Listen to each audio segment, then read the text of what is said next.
Hello and welcome. You're watching NDTV 24/7. I'm Osama Shah. A catastrophic 7.7 magnitude earthquake has unleashed devastation across Myanmar and Thailand, leaving a trail of destruction and despair in its wake. In Bangkok, Thailand's capital, a skyscraper under construction collapsed, killing at least 3 people and sparking a desperate search for survivors. The entire city's streets were filled with the sounds of sirens, the smell of smoke, and the cries of those searching for their loved ones.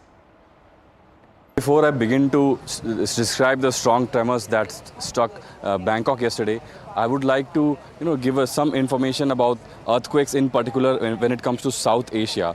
So when it comes to earthquakes, the neighboring country of Myanmar, that is where it's the hotbed of earthquakes. It sits on 3-4 tectonic plates, and on the other hand, the neighboring country of Thailand, it's quite not prone to earthquakes. It's very rare that an earthquake of this magnitude has struck Thailand, and it was not even a full-fledged earthquake. It was a strong tremor as a result of the earthquake in the neighboring Myanmar.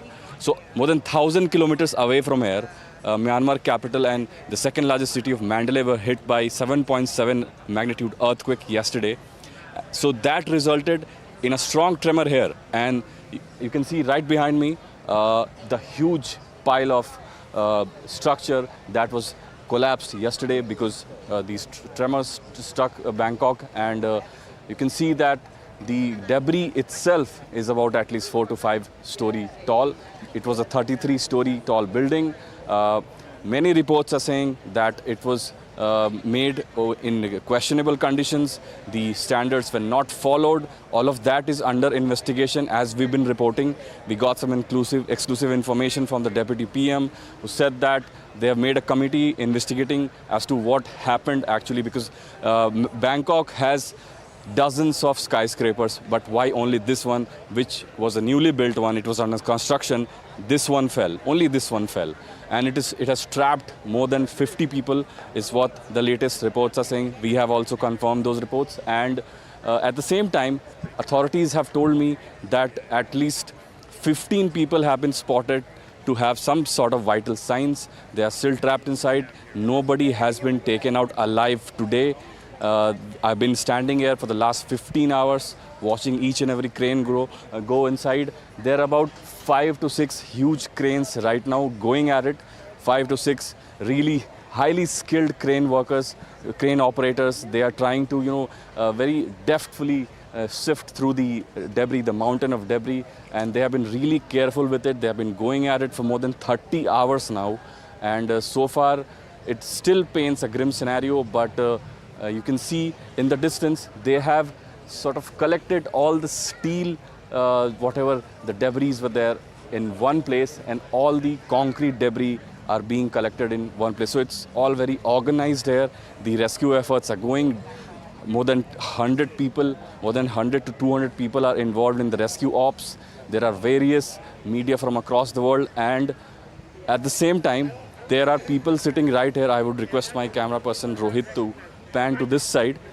They are all victims, families sitting here. They have been waiting with bated breath for the last 30 hours that their loved ones would emerge from there. But so far, not even a single case like that has happened. The agonizing wait continues. One of the worst earthquakes hit Thailand recently, and the tragedy is still unfolding. Ground zero is where the 30-story building collapsed yesterday, trapping 100 people beneath. The rescue workers have been at their job for the last 24 hours. 70 people outside because tried to run out, but they cannot run out, and his friend is still alive. So authorities are saying that they have the mechanism, they have the techniques in place to rescue the people. It all boils down to hope and courage. And Prime Minister Narendra Modi, he will be in Nagpur on Sunday. And Prime Minister, after arriving in Nagpur, he will first visit the Smriti Mandir to pay tribute to both the first RSS chiefs, Hedgewar and Golwalkar Memorial. He will be received by Suresh Bhaiyaji Joshi as he is the trust president. In fact, He'll also be joined by the Chief Minister of Maharashtra, Devendra Fadnavis, as well as the Union Minister Nitin Gadkari.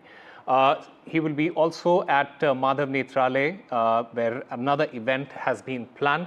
And in between, Prime Minister will then go to Diksha Bhumi to pay tributes to Dr. B.R. Ambedkar.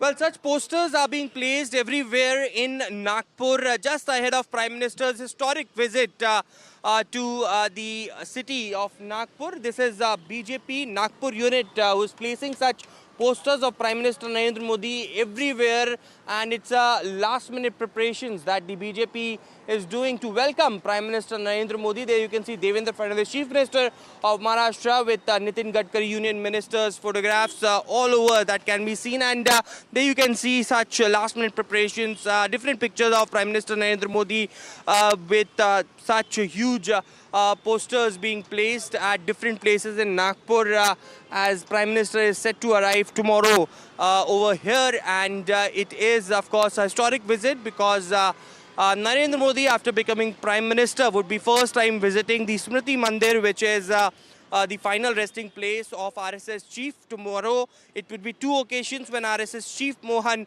Bhagwat would be seen. First at Smriti Mandir, where Prime Minister Narendra Modi would be paying tributes to the RSS founders, and later it would be at the Madhav Nethralaya Research Center foundation laying event, where Prime Minister Narendra Modi would also be taking part and sharing stage with the RSS Chief Mohan Bhagwat. This is Ashwarya Jain with the Ashok Male for NDTV in Nagpur. Union Home Minister Amit Shah, he has arrived in Bihar for a two-day visit marking the beginning of the BJP's campaign for the upcoming Bihar Assembly election. Amit Shah's visit is strategically planned to strengthen the party's foothold in the state with a target of securing maximum seats in the Bihar Assembly. Now, during his visit, Amit Shah, he will be meeting with the BJP leaders, including MLAs, MPs and the state officials, to finalize election strategies. He will also address a public rally in Gopalganj district, a significant area in RJD's stronghold. And a CBI court in Chandigarh has acquitted Nirmal Yadav in the cash at judge's door case.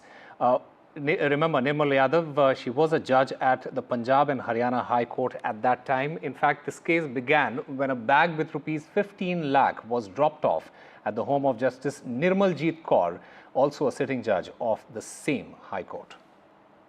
It's a great, great relief. It's a magical word, acquittal.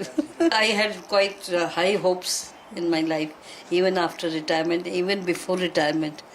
My ambition was to go to the highest court, but chalo, theek hai, it's okay. And then after that, wherever, I wanted to do a lot of things, but then because of this, I couldn't, of course. No regret in life. I have utilized this period for to work positively, on positive side.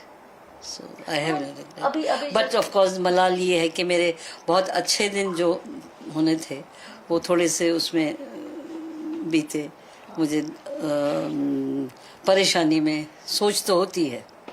The special CBI court has today acquitted Justice Nirmal Yadav and other accused in a old 2008 case. We have seen in 2008 the case was registered against Nirmal Yadav and other accused when a packet of rupees 15 lakh was delivered to another justice, Justice Nirmaljeet Kaur. We have seen that packet had been handed over to the local police and multiple level investigation was being carried out by Chandigarh police, and after that we have seen the Punjab governor cum administrator had handed over that investigation to the CBI, and one time the CBI had also filed a closure report in this case, but we have seen the re-investigation was being carried out by the CBI and the trials were going on in the special CBI court in Chandigarh. Today we have seen the verdict has come and a big relief has been given to Justice Nirmal Yadav and other accused because they have been acquitted in this case. With Vijay, Rajesh Kumar, this is Group Singh Sheena for NDTV, Chandigarh.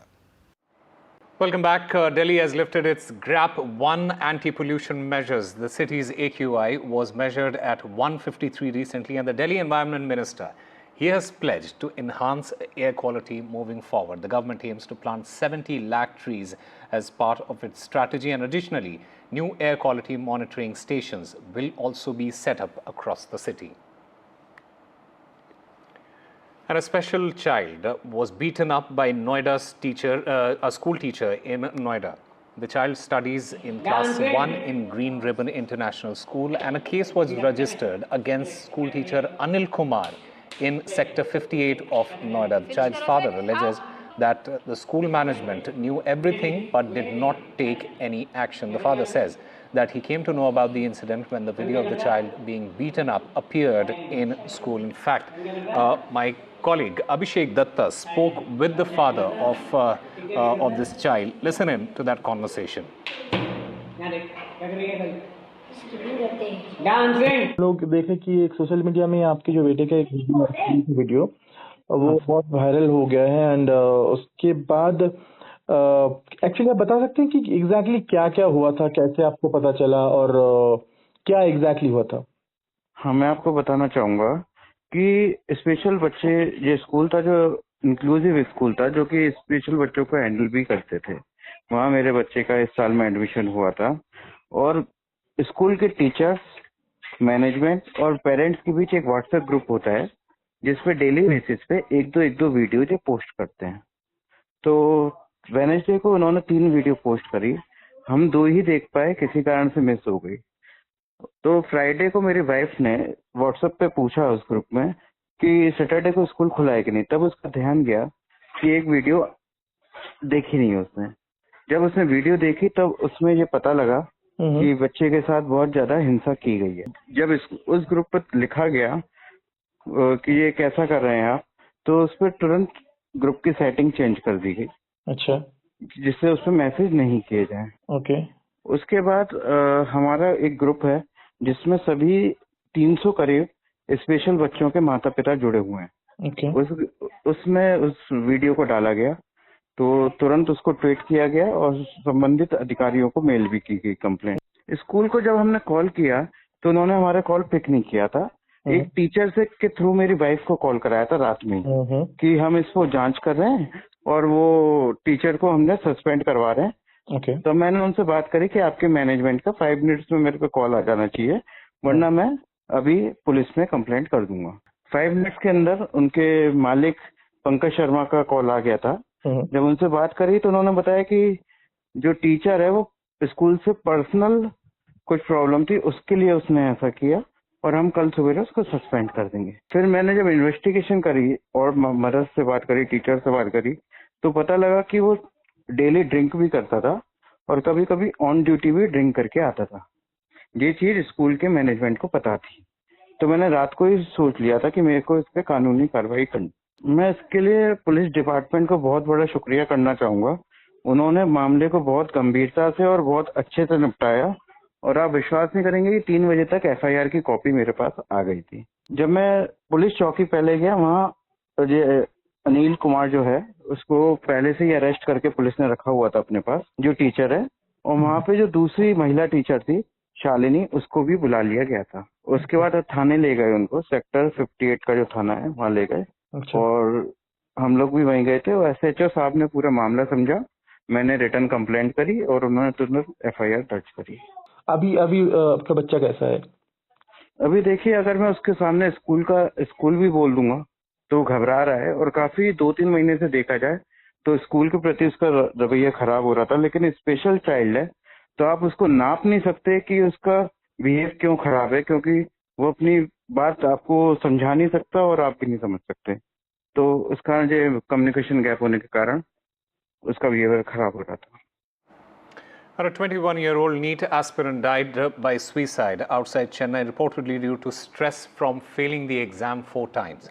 No suicide note was found and an investigation is currently ongoing. So far, at least 20 NEET aspirants have died by suicide in Tamil Nadu over the last at least 8 years, ever since NEET was made mandatory. This particular young lady was under stress, police say. She could not crack the NEET exam for 4 times. She was preparing for the one scheduled for the month of May. But Although she was under stress, her parents have been motivating her. The family also suffered some business losses adding to her stress. And police now have confirmed that it was the stress that could have led her to kill herself. And now investigation is underway. Those who experience or witness suicidal thoughts ought to dial a professional counselor. The larger picture, Osama, in Tamil Nadu is that for almost a decade, Tamil Nadu did not have any kind of entrance test for medical admission, saying that it adds to the pressure of medical aspirants, and it provides a kind of a unequal field for children, because it helps affluent students who can take private coaching. It works against the interest of high achievers among the poor sections, particularly those coming from rural areas, despite scoring high marks in class 12 exams, and hence the government had adopted a plus 2 marks based admission. And the state has also enacted a law to exempt Tamil Nadu from NEET, but it's yet to get its assent because of the governor and delaying it so far. And already the leader of opposition has slammed the ruling DMK for its poll promise that the government will do everything possible to get it exempted. And the larger worry is, of course, should there be a rethink on this, particularly states who do not want this. But those who advocate NEET, they argue that NEET filters away those children who may have secured high marks through rote learning, and they may not have much knowledge in terms of the application. But others argue that it favors affluent students who can spend 3 to 5 lakh rupees for medical, for private coaching. Sometimes they even take 2 or 3 years after finishing class 12 to prepare for NEET, which a normal family or a poor family cannot afford. It's in this context these loss of lives become very important and disturbing.